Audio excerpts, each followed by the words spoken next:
With the reveal of Tekken 8 and my recent watching of a favourite film of mine, Tekken, the motion picture from 1998, I thought it was fitting to bring to Tekken fans' attention, as well as gamers and fans of anime in general, the importance of story and character. Why Tekken? Why not Virtua Fighter or Dead or Alive? It's a question that came to mind when I realised I literally purchased every Tekken game but dipped in and out of other fighting franchises.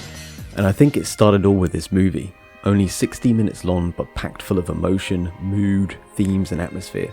The animated movie perfectly showcased the motivation for Kazuya as a character, while the games told of the Mishima torment, the anime showed it with nothing held back. At a young age I was a bit confused because it came with my PS1 and I had a copy of Tekken 3 as one of my first PlayStation games and Spyro the Dragon. I thought, well, Jin looks a bit weird, but he sure is cool. Heihachi has black hair, but he's just as awesome.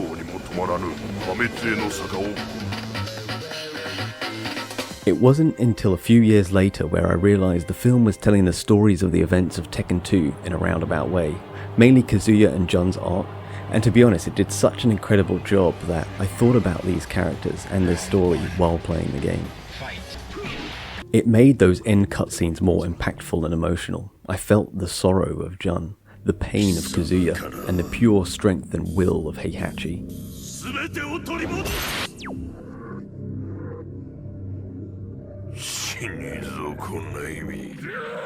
If you watch it, for the love of God, do not watch the English dub. I'm not worried.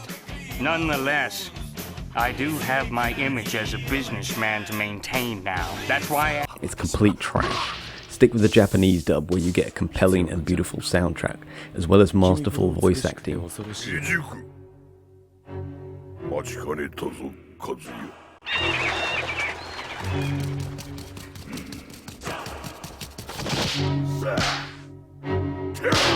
Need I say more? I think the film has a unique way of showing how the suffering within Kazuya lends itself to the birth of Devil as an evil spirit within him.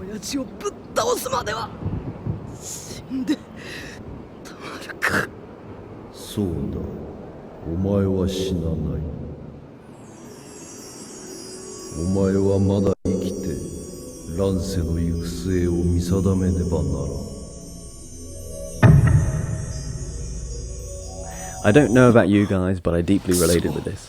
I often think of the devil as an inflated ego that enters someone's life during moments of despair.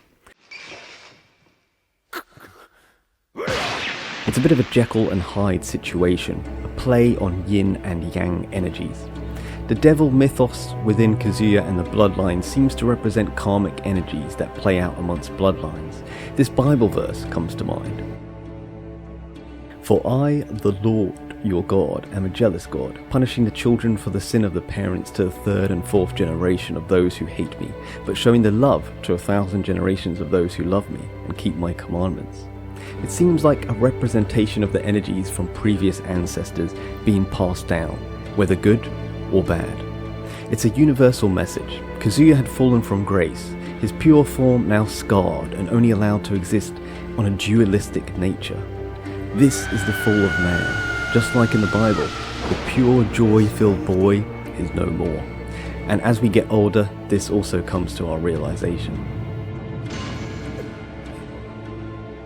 I think Jun represents a strong feminine yin energy, a sensitive soul that can feel others and intuitively pick up on who they are. She feels such strong empathy, and the suffering that Kazuya refuses to feel is pushed onto her. She is motivated to put an end to his cycle of vengeance and free themselves of the spiritual burden.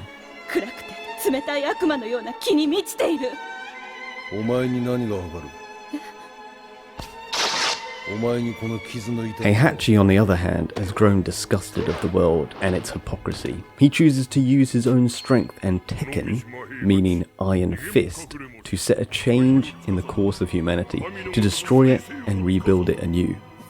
The female and male dynamic between Jun and Kazuya is very representative of feminine and masculine energies.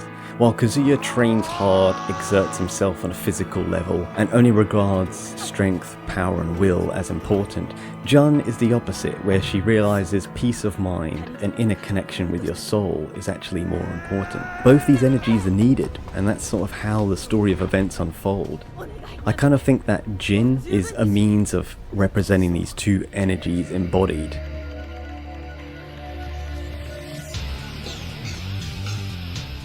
Spoilers ahead, so you have been warned.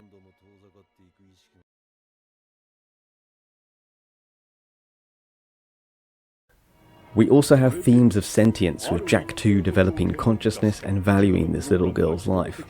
Nothing sadder than the moment he sacrifices himself for her and the others to live.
Kazuya goes from seeing Jun as a nuisance to actually feeling some kind of sympathy for himself and freeing him of the devil's spirit.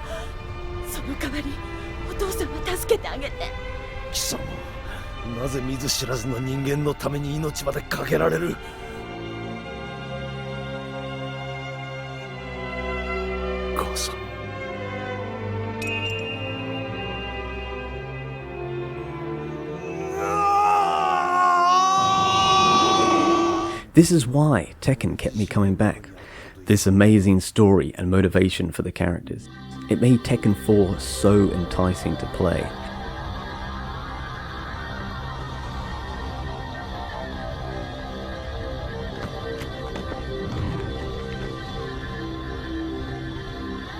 That intro was a bit like, oh shit, he's back. And man, when Jin is caught in between all this, it adds a whole nother dimension.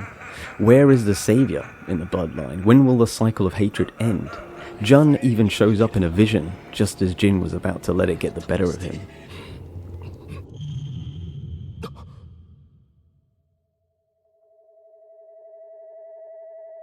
In terms of story modes, I think Tekken 4 had it perfect. The serious nature to each character, despite how silly they seem, made this world far more believable.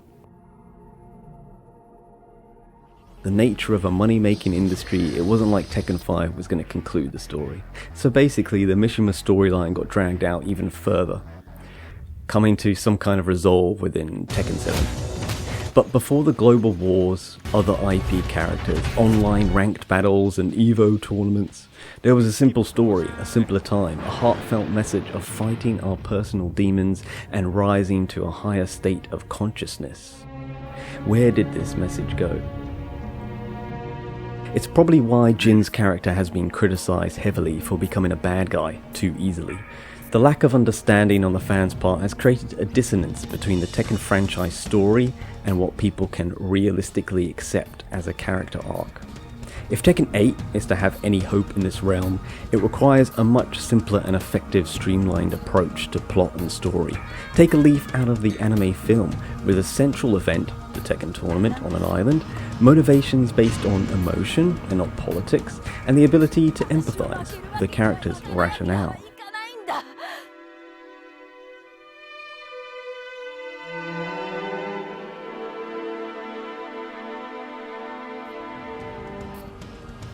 Star Wars, like Tekken 6 and onwards, did stretch out into big events like war and politics, but underlying that all is a family drama. If the audience doesn't believe in it, there is no real payoff in the end. I'm not sure what Tekken 8 will do, but I hope we get the prologues and the epilogues, the connection to mystery and stories of the past, as well as someone or something new to focus on, with Heihachi no longer being a prominent figure. Just don't bring in random characters from other games. I think I can speak for everyone when I say we don't need Bison in Tekken.